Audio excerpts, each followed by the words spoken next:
Your brain is organized to reflect everything you know in your life. Your brain is a record of the past. It's an artifact of everything you've learned and experienced at this moment.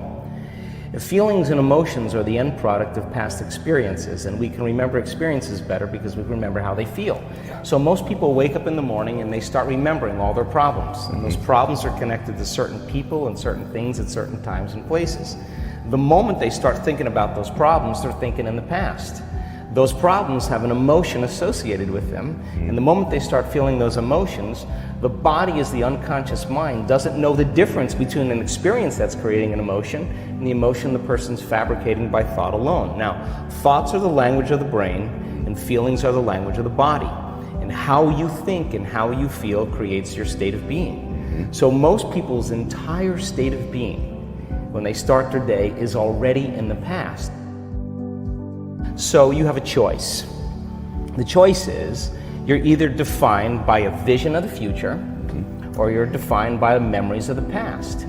And when you decide to say, okay, I'm going to change, and you decide one thing: I'm not going to eat this food, I'm going to wake up earlier, I'm going to do something aerobic, I'm not going to have sugar after 6 o'clock, whatever it is, whatever choice a person makes. The moment you make a choice to do something differently, and the hardest part about change is not making the same choices you did the day before, get ready, because it's going to feel uncomfortable. It's going to feel unfamiliar. There's going to be some uncertainty and unpredictability, and that's the moment the game is on. Yes. So then most people, their body has been conditioned emotionally to be the mind.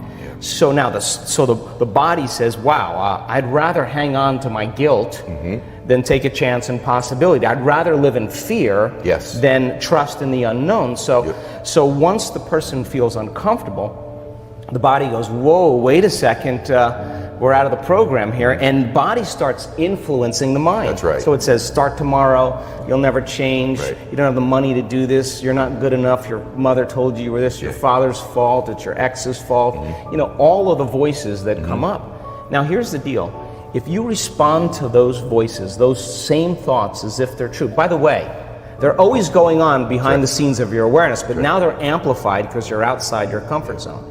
You believe in that thought's going to lead to the same choice, which is going to lead to the same behavior, which is going to create the same experience and produce the same emotion, and the person's going to say, this feels right. No, that feels familiar. Going from the old self to the new self is a neurological, it's a biological, it's a chemical, it's a hormonal, it's a genetic death of the old self. And people will say to me, in that void, in that unknown, I can't predict my future. And I'll say to them, the best way to predict your future is to create it. Not from the known, but from the unknown. I love it. So close your eyes now and think about that vision.